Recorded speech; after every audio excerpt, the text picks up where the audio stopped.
Cena krabičky 50 v železnej krabici opäť klesla. Ak si ho tentokrát nekúpite, túto cenu už nedostanete.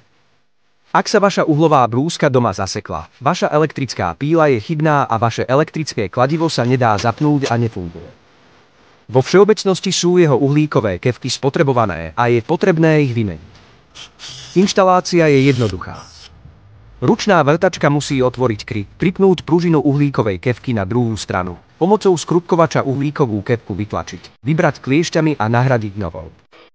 Ak chcete vymeniť generátor, otvorte kryt regulátora napätia, odstráňte uhlíkovú kefku pomocou skrupkovača a vymente ju za novú.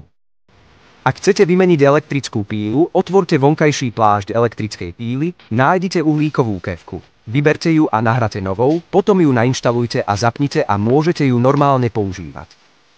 Bez ohľadu na typ elektrického spotrebiča existujú modely uhlíkových kefiek.